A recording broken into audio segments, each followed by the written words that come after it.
If you guys told me last year that I was going to be reading 70 books in the year of 2025 and content creating, I would not have believed you.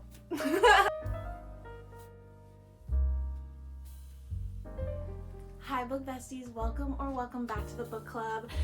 We are going to be doing a end of the year book tag. It is my first ever book tag and I'm so excited to share the books that meant the most to me and what I thought of the reading this year. So let's get into it and start with the best book I have read this year. The best book I read is Shield of Sparrows by Deveny Perry.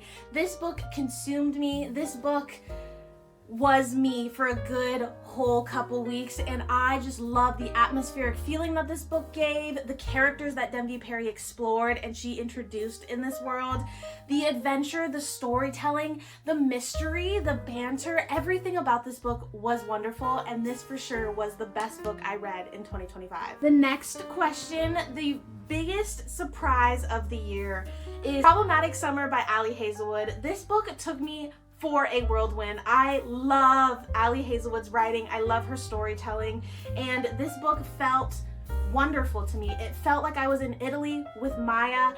I loved and I was invested in this love story. I wasn't bothered by the age gap as I thought I would, and I went into this book with no expectations, and it took me right from under my feet, really. I loved this story, and I would say this is the biggest surprise of 2025, and I'm so excited to read more Ali Hazelwood books.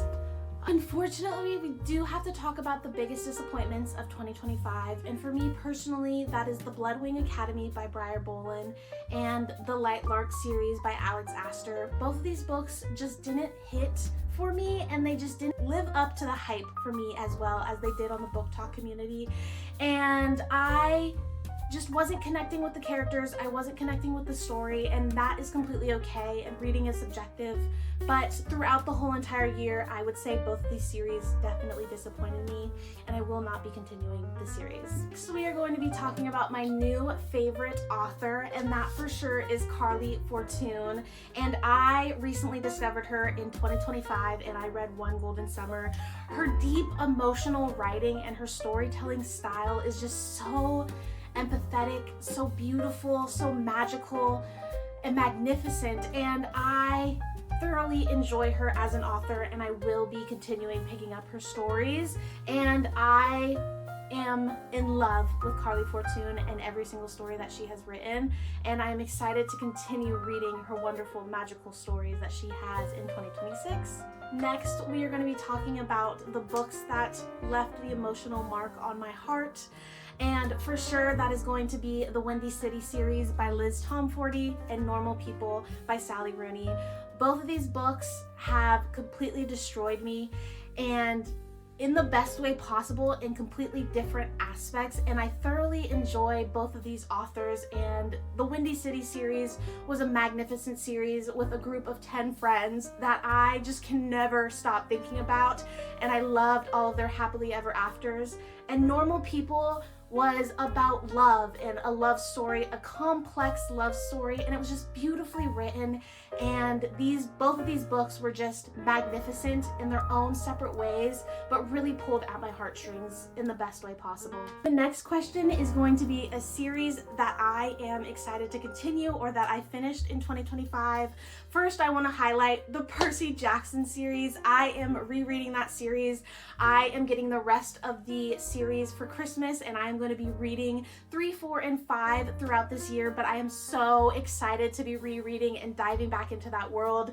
Rick knows how to write a wonderful, fast-paced adventure that makes you pull into something so bigger than yourself, and I just love it. The next series obviously is the Fae and Alchemy series by Callie Hart. I love this series, and I will continue to rave and rant about this series. Both of these books were magnificent. Both of these books were beautiful in their own aspects, and I loved the character growth and development in the second book, but you need book 1 to really understand your world and how the magic works and who these characters are and why they are important, and I just love both of these series and I am excited to continue them in 2026. The second to last question is a book that you are glad that you read. And I would say in 2025, I am glad I read Katabasis by Ali Kuang. This book challenged me. This book was thought-provoking. This book was different than my normal fantasy, romantasy series that I read in the beginning of 2025, but I loved every single second of this, and I felt so connected to Alice, and I understood her so deeply as someone that just recently graduated college, and to see the dark, toxic atmosphere that academia can take you in, and just going through this story and the whirlwind of this story and what you can do to achieve your goals was wonderful, and I thoroughly enjoyed this book, and I'm glad I read this book in 2025, and I love that it challenged my brain and it was something outside of the norm.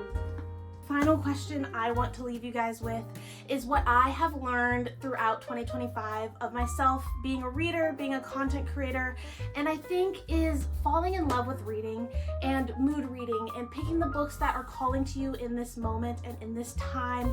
I love creating TBR and wrap-up videos. I love yapping about books with you guys, but I think truly, deeply, I am a mood reader, and that's okay, and I don't get through books as quickly as most booktubers do, but I thoroughly enjoy every single story, and I will rave and rant to you guys about the stories that really changed my life, that highlighted my week, that gave me a new perspective on reading, and I think that is the biggest thing that I have learned in 2025. So I'm glad each and every one of you are here, and I love every second that we get to spend together every weekend and yap about some books. So with that being said, I hope you guys enjoyed this week's video. Please like, comment, and subscribe for more BookTube videos like this one, and I hope you guys join the book club and be part of this cozy little fam. And with that being said, bye book besties.